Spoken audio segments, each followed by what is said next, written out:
back to the Daily Grind. Thanks for checking out the channel. Make sure to hit subscribe if you're new and hit thumbs up if you're not a baby back bagel biting bitch boy, cause you know what time it is. It's full time. MMA.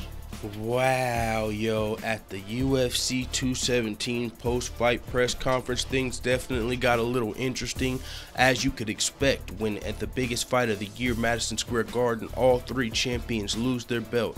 Of course somebody's going to be feeling some type of way. You gotta, first, whatever they're saying, you have to realize that they are in their fucking emotions. So if they snap, if they say some crazy shit, yes, people are going to report about what they said, but you got to kind of take it with a grain of salt, because Joanna in this case just lost her belt. Huge upset. She wasn't expecting that, and there was she got a lot of heat coming into the fight for some of the things she was saying to her opponent, trying to get under her skin. And so in the post-fight press conference, this is what had happened. Okay, this is interesting. Joanna Jędrzejczyk, she was asked, because there are a lot of similarities to the way she lost her title and the way Ronda Rousey lost her title. Not only did they both get hit with the mean left hook, but that's not what we're talking about here. Left hook Laura, I'm telling you, Mike, look at these upsets with the fucking left hook, my nig.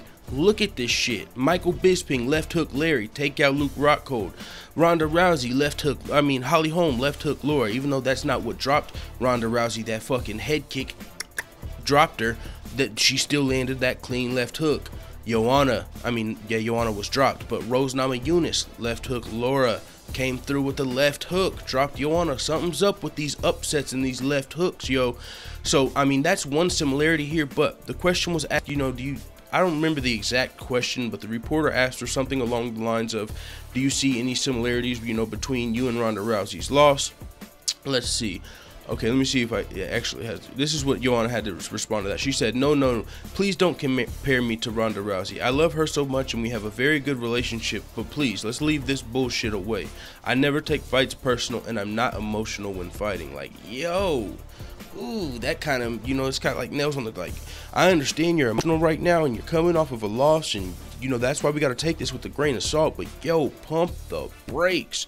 You're kind of fucking low-key throwing shade on Ronda Rousey with that. What the hell are you talking about? Ronda Rousey's the queen. You were talking about all the way before this, breaking her record, and Dana White had a point about a week or so ago when he said Ronda Rousey's a little bit, she deserves a little more credit, because the way she lost, it was a little unceremonious, and she takes a lot of heat for her MMA media blackout, but Ronda Rousey still is the biggest thing to happen to WMMA, I think, probably ever. I know this is not the best way to gauge like these things, like, as far as stardom and how big somebody is as far as a crossover star, but there is something to say about your social media following, and that is one of the quickest, easiest ways to gauge somebody's stardom. If you go to Twitter right now, Ronda Rousey's got 3.4 million followers, I believe I looked up, and Joanna's got like 240,000. I know that's not everything end all be all to hardcore MMA fans, but as far as visual effect, the crossover, the general public, that's a pretty big fucking jump. So Ronda Rousey, I think in this post-fight press conference here, it came off a little disrespectful. I really honestly don't know what Joanna meant when she said don't compare me to Ronda Rousey. That's not a bad thing, right? Why are you so dismissive of like being compared to Ronda Rousey? Before this, it was about breaking Ronda Rousey's record, and Ronda Rousey's record and stuff. Ronda Rousey has that record. It's actually not going to be broken for a while now as far as WMMA, because the next, Joanna was the closest person to breaking Ronda Rousey's record. Next, you've got Amanda Nunes, and other than that, Ronda Rousey's probably going to have that record. So, I don't really understand what Joanna was saying here and how she said it. Like, it's bullshit. It was like, yo, what the hell are you saying right now? And she said she doesn't take fights personal, and, well, what do you call like versus Carol? This is my opinion, of course, all of this, but versus Carolina, in Poland, like, that was the battle of who was the best in Poland, like the Poland queen or whatever. That was kind of personal. Also, the Claudia fight, the whole tough battles and all of that. You can't tell me that neither one of the Claudia fights were personal. And then this Joanna fight, you were saying some pretty rough things, and of course, it can be chalked up to selling the fight, but, whew, man, she was haymakers. haymakers, and these were personal jabs. These weren't just chill sonning, gimmicky, funny, trash talk, you know, lines. These were some, hey, your boyfriend's a pussy. He said my people was a bitch. He's a bitch and you're his bitch. You're mentally unstable. She was taking some fucking hate jabs and, you know, low blows and whatever you want, but all in the name of selling the fight. I understand, but to say comparing you to Ronda Rousey, complete bullshit. That to me, that's kind of complete bullshit.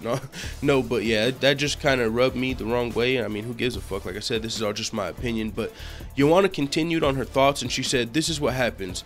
Big congrats to Rose. I'm happy for her, but it was not personal. You know, this is what happened. The things which happened before the fight had nothing to do with the fight. It was a good punch. She cut me off. I really don't know what happened. But it's the fight, you know, excuse me, and we take these risks. As far as for the next fight, of course, Joanna would like a rematch. She said, I'll sit to talking Dana in the UFC. I've been a good athlete, a good champion for the UFC, and I think I deserve a rematch. If I get a rematch, we'll see, and I'm looking forward." I mean, so yeah, of course, she had just lost, you know what I'm saying? So you got to take all of this with a grain of salt, but with just the way she said comparing her to Ronda Rousey is complete bullshit. It's kind of like, no, it's not. For one, you both came into the fight, you know what I'm saying, really confident and trying to get into your opponent's head in the Ronda Rousey Holly Holm scenario, and it wasn't phasing your opponent. I mean, Ariel Helwani and others were pointing to the similarities between the Ronda Rousey Holly Holm fight before the fight even happened, just with the weigh-ins and the stare down.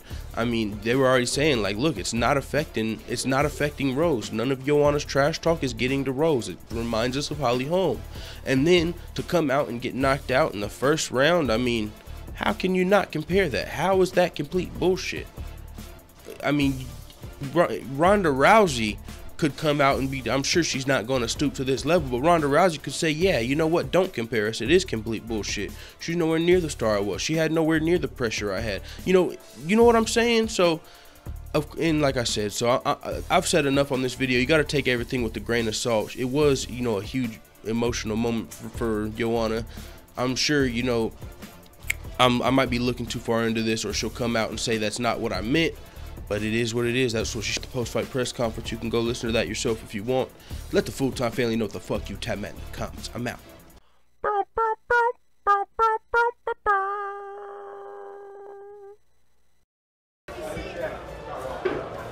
Bye, Felicia.